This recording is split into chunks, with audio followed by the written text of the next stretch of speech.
বলুন। প্রিয় দর্শক, আসসালামু আলাইকুম। আপনারা জানেন গত 12 ফেব্রুয়ারি ত্রয়োদশ জাতীয় সংসদ নির্বাচন সম্পন্ন হয়েছে। ওই নির্বাচনে বাংলাদেশ জাতীয়তাবাদী দল বিএনপি নিরঙ্কুশ সংখ্যাগরিষ্ঠতা পেয়েছে। বিএনপি ও তার জোট সরকার গঠনের প্রস্তুতি নিচ্ছে।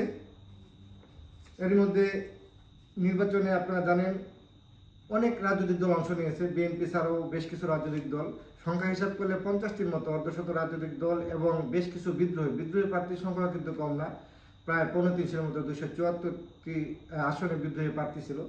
তো আমি একটু এখানে আপনাদেরকে জানানোর চেষ্টা করব কোন রাজনৈতিক দল কত শতাংশ ভোট পেয়েছে। ইতিমধ্যে আপনি জেনেছেন কোন রাজনৈতিক দল কতগুলো আসন পেয়েছে।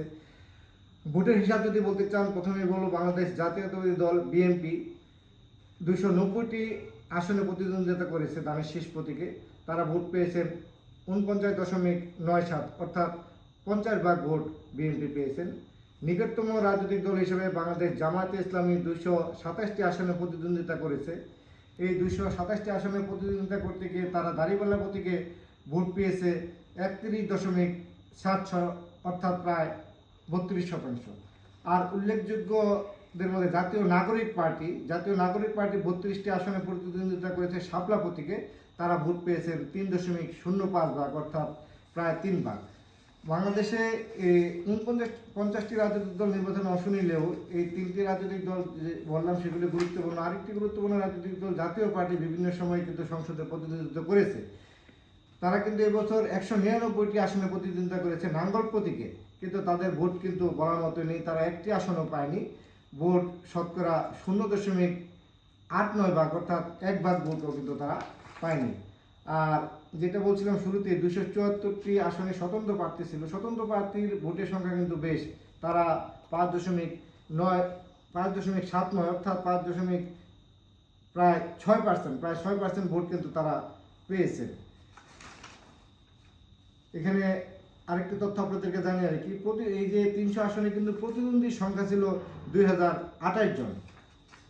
আরও অনেক রাজনৈতিক দল আছে, সেগুলির এখানে ভোটের হিসাব খুবই কম।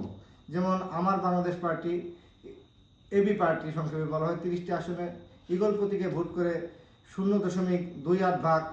আমজনতার দল 15টি আসনে প্রজাপতি প্রতীকে ইলেকশন করে তারা 0.01 ভাগ। ইনসানিয়াত বিপ্লব বাংলাদেশ 42টি আসনে আপেল প্রতীক নিয়ে নির্বাচন করে 0.03 ভাগ। ইসলামিক ফ্রন্ট বাংলাদেশ 20টি আসনে চেয়ার প্রতীক নিয়ে নির্বাচন করে 0.08 ভাগ। ইসলামী আন্দোলন বাংলাদেশ কিন্তু বেশ অনেকগুলি আসনে নির্বাচন করেছে। তারা 257টি আসনে হাত পাতা প্রতীকে নির্বাচন করেছে। তারা 2.70 ভাগ ভোট পেয়েছে। এছাড়া ইসলামী ঐক্য জোট একটা দল ছিল, এর আগে তাদের সংসদে প্রতিনিধিত্ব ছিল, মিনার প্রতীকে তারা ভোট করেছে।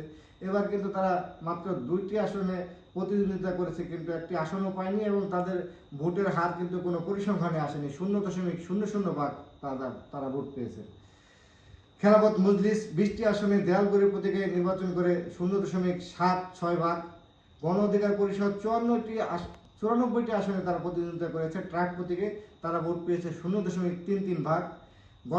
গণতন্ত্র পার্টি নামে একটি পার্টি আছে, সেই পার্টি কবুতর প্রতীক নিয়ে নির্বাচন করে কোনো শতাংশ হারে ভোট পাননি, 0.00 ভাগ ভোট পেয়েছে। একই অবস্থা গণফ্রন্টেরও।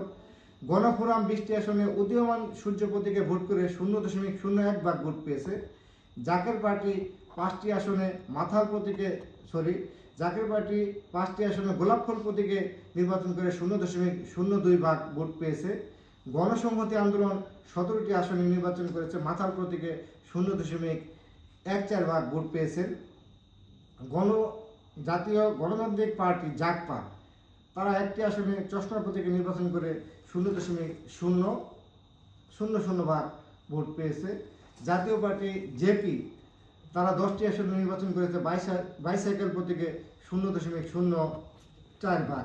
তো আসলে এখানে আরও অন্যান্য যেসব দলগুলি আছে সেগুলি বলতে গেলে এখানে সবাই কিন্তু দেখতেছে 0.1, 0.002, 0.00, বেশি 0.04, 0.05, 0.035 এই ধরনের হারে ভোট পেয়েছে।